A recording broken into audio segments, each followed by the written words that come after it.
नमस्कार, टाइम्स डिजिटलमध्ये आपलं स्वागत आहे। कोकणातील सर्वाधिक खपाचे दैनिक रत्नागिरी टाइम्सचे टाइम्स डिजिटल आपल्यासाठी ताज्या बातम्यांचे वार्तापत्र सादर करत आहे।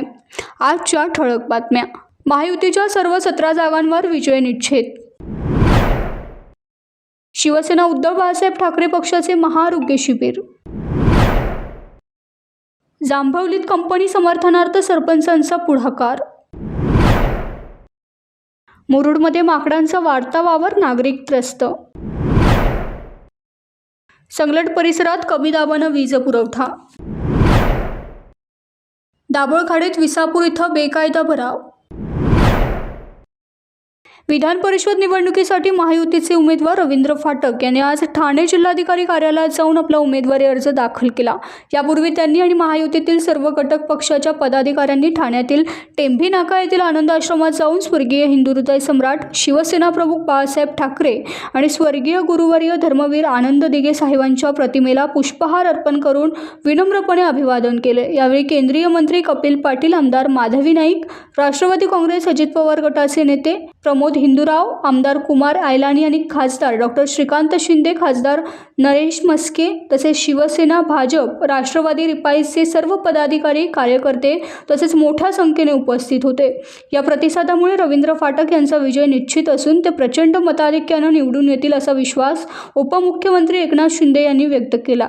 उमेदवारी अर्ज दाखल केल्यानंतर प्रसारमाध्यमांशी संवाद साधताना शिंदे म्हणाले, संबंधित मतदारसंघांमध्ये महायुतीचं प्राबल्य असून बहुमतही महायुतीकडे आहे।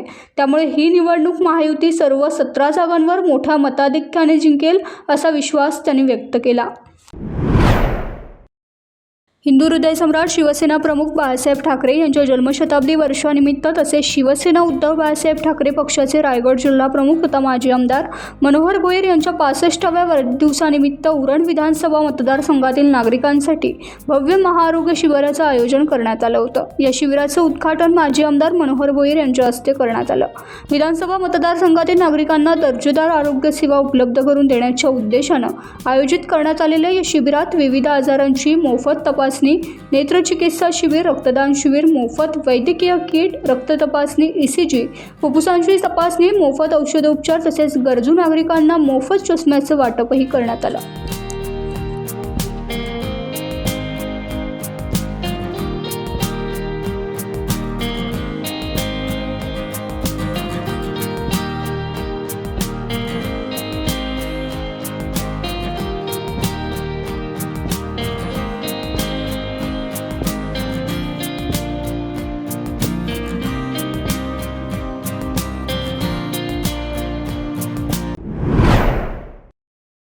खालापूर तालुक्यातील जांभिवली ग्रामपंचायत हद्दीतील रेन्यूसेस कंपनी समर्थनार्थ सरपंच प्रमोद शिर्के यांनी पुढाकार घेतला।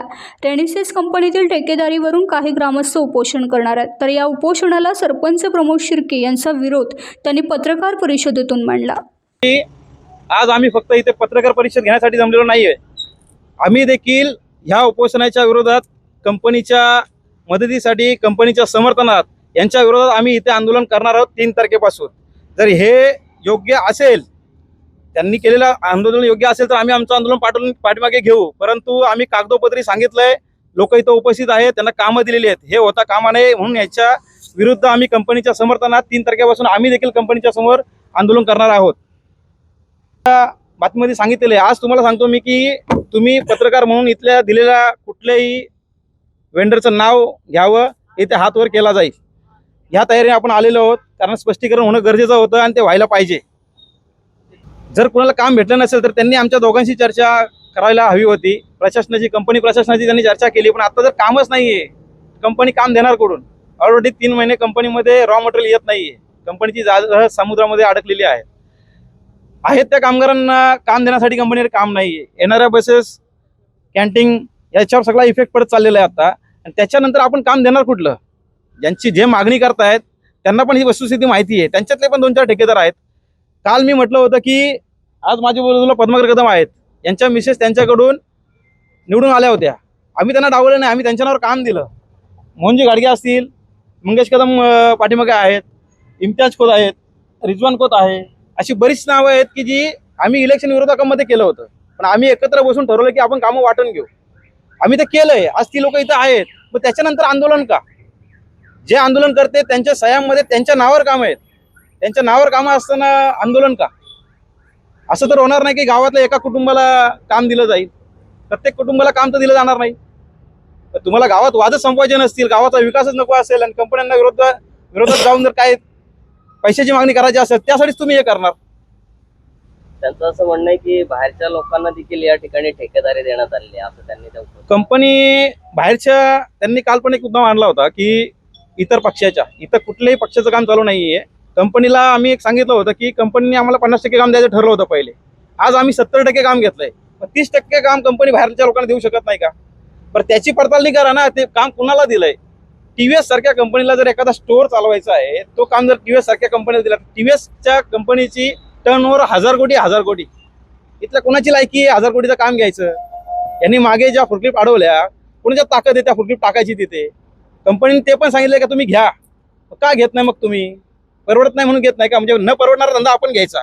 कंपनीच्या जनरलच्या बस कोणी घ्यायला तयार नव्हत्या, आम्ही स्वतः घेतल्या का? तर गावाच्या बाकीच्या 8 बस चालल्या पाहिजेत. एवढं आम्ही कंपनीला सहकार्य करतोय आणि हे कंपनीला ब्लॅकमेल करत असतील तर आम्ही कसं खपून घेऊ? असे 2-3 पार्ट आहेत. हाऊसकीपिंगचा पार्ट ISO मार्कवाला कॉन्ट्रॅक्टर पाहिजे, ठीक आहे, आपण करू शकतो का? हो, प्रत्येक ठिकाणी आपण कंपनीची बाजू समजून नाही घेतली तर कंपनी कारखाने चालणार कसे काय? कंपनी कारखाने चालले पण पाहिजेत. 30% त्यांचे राहणारच ना. तुम्ही ट्रान्सपोर्टेशन यांना पाहिजे. ट्रेलर ट्रान्सपोर्टेशन इम्पोर्ट एक्सपोर्टचं काम आहे. एखाद्या गावातला जर कोणी असेल, त्याची फाईल जर असेल ना, मी उद्या कंपनीला सांगेन हा काम आम्हाला द्या. जर तुमची असेल तर तुम्ही ह्याला त्याला आणून जर करणार असेल तर आम्ही खपून घेणार नाही. आम्ही देखील त्यात जात नाही. कंपनीला कुठेतरी आपण सवलत दिली पाहिजे ना. 1000 लोकांचा कॉन्ट्रॅक्ट तुम्हाला दिला, कॅन्टीन फॅसिलिटी. कॅन्टीनमध्ये 8 पार्टनर आहेत. पहिल्यांदा खालापूरमध्ये घडलं असेल. कॅन्टीनमध्ये 8 पार्टनर आहेत आणि यांचे भाऊ त्यात पार्टनर आहेत. मी जर बुडापासून काढायला गेलो तर यांना उभा राहिला आणि बसायला जागा राहणार नाही. घेऊन देखील नाही बोलू नका. उपोषण करताना ऍक्च्युली सरपंच म्हणून मला तर संपर्क साधलेला नाहीये. मी कंपनीला सांगितलं होतं की तुम्ही एकदा चर्चा करून घ्या. 15 दिवसापूर्वी त्यांची चर्चा झाली होती. कंपनीने त्यांना सांगितलं की ऑलरेडी रॉ मटेरियल येत नाहीये, वस्तुस्थिती बघा. झाले तेव्हा तुम्ही काम वाटप होतं तेव्हा तुम्ही आलेत नाही. काम वाटून झालेलं आहे, आता तुम्ही आलेत, ठीक आहे. तरी पण कधी भविष्यात आली तर संधी आपण देऊ. एवढ्या चांगल्या, आणि हे PI साहेबांच्या समोर देखील सांगितलेलं आहे. एवढी चांगली भूमिका जर कंपनी घेते, आम्ही देखील ग्रामस्थ बोललो की तुम्ही पक्ष आणू नका. जेव्हा आम्ही आलो होतो इथे त्यांनी पक्षाची भूमिका ठेवली. आम्ही म्हटलं पक्ष म्हणून नाही, ग्रामस्थ म्हणून सगळ्यांनी चर्चा करा. जर पुढे काय असेल तर आपण भविष्यात त्यांचा विचार करू. पण जर तुम्हाला ती भूमिका नसेल तर आम्ही ग्रामस्थ थोडी दुसऱ्या कोणाला येऊन देऊ इथे. राजकारण होतंय. हा, याच्यात 200% राजकारण आहे. माझी राजकीय नेत्यांना, राजकीय पार्ट्यांना विनंती आहे की हा गाव सुखाने नांदतोय, इथे लोकांना नोकऱ्या रोजगार सुखाने भेटतोय. आम्ही इथे खालापूरमध्ये जवळजवळ 300-350 कामगार लागले, पण आम्ही कुठल्याही पक्षाचं सपोर्ट घेऊन असं लावलं नाही. ओपन इंटरव्ह्यू ठेवल्या, ओपन इंटरव्ह्यू या, कॉल घ्या, इंटरव्ह्यू सिलेक्शन झाला. अशी कित्येक लोक आहेत की राष्ट्रवादी, उबाटा, BJP असे कुठल्या ह्याच्यामधून आहेत. बरीच लोक इथे कामाला लागलेत. तुम्ही कामगारांची पण चौकशी करू शकता. कंपनीने 1 वर्ष चांगलं काम करा, परमनंट व्हा, ही संधी देखील दिलेली आहे. पण तिचा कंपनीला तुम्ही चालू तर द्या पहिले. कंपनी तुम्ही चालू देणार. बरं, याच्यातले किती लोक कामाला लागणार होते? त्यांनी जी नावं दिल्यात त्यातले किती लोक कामाला लागणार आहेत? त्याच्यातले काही लोक कामाला येतात आतमध्ये. त्यांच्यावर ऍक्शन घेतली का? म्हणतात आमच्यावर ऍक्शन का घेता? तुम्ही कामाला असताना तुम्ही स्ट्राईक करण्याचा तुम्हाला अधिकार राहतो का? मुरुडमध्ये माकडांचा वाढता वावर नागरिकांसाठी डोकेदुखी ठरत असून फळबागांचं मोठ्या प्रमाणात नुकसान होत आहे. खाद्याच्या शोधात जंगलातून मानवी वस्तीकडे वळलेल्या माकडांच्या टोळ्यांमुळे शेतकरी आणि बागायतदार हवालदिल झाल्यात. संबंधित वन विभागाने याची दखल घेऊन योग्य ती उपाययोजना करण्याची मागणी नागरिकांकडून केली जाते आहे.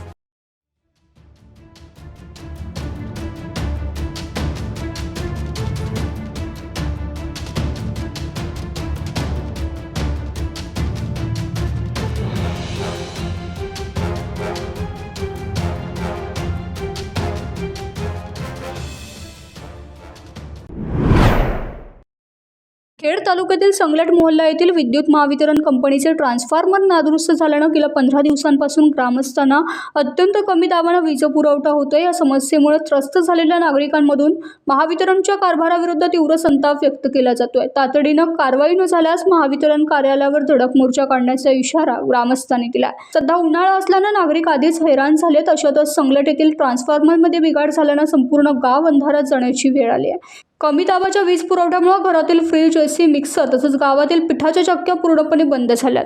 याबाबत महावितरणचे शाखा अभियंता बडगुजर यांनी ग्राहकांच्या वीज पुरवठ्याची तपासणी केली असता केवळ 150 ते 160 व्होल्टपर्यंतच वीज मिळत असल्याचं समोर येतं.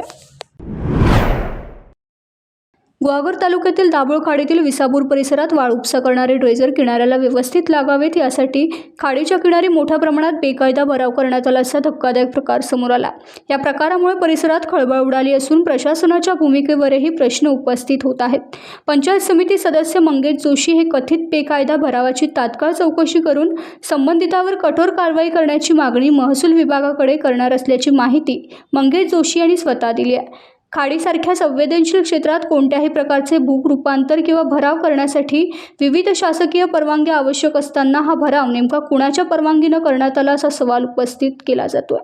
तुम्ही बोलताय ती वस्तुस्थिती आहे त्या विसापूर आणि कारूळच्या सीमेजवळ विसापूर हद्दीमध्ये विसापूर ग्रामपंचायत हद्दीमध्ये वाळूसाठी एकदा खाडीमध्ये भराव केलेला आहे की वाळूचं तिथं ड्रेजर म्हणजे जी बोट येते 50 बाजची ती तिथे लागावी, तिथं क्रेनने उपसा करावी यासाठी खूप आतमध्ये अनधिकृतपणे भराव केला गेला आहे। त्यामुळं ते मी सुद्धा संबंधित अधिकाऱ्यांकडे जी मागणी करणार आहे आणि ताबडतोब कारवाई व्हायला पाहिजे, कारण खूप आतमध्ये वाळू व्यवसायासाठी त्याने अनधिकृतपणे भराव केला आहे। या संदर्भात महसूल विभागाशी कोणाची आपली चर्चा झाली होती यापूर्वी? चर्चा झाली नाही, पण मी संबंधित अधिकाऱ्यांजवळ संबंध करणार आहे आणि त्यांना वस्तुस्थितीची दाखवून देणार आहे की या पद्धतीने इथे भराव झालेला आहे, कारवाई व्हायला पाहिजे। टाइम्स डिजिटलला लाईक करा, शेअर करा, सबस्क्राईब करा आणि बेल आयकॉन दाबायला विसरू नका। Times digital.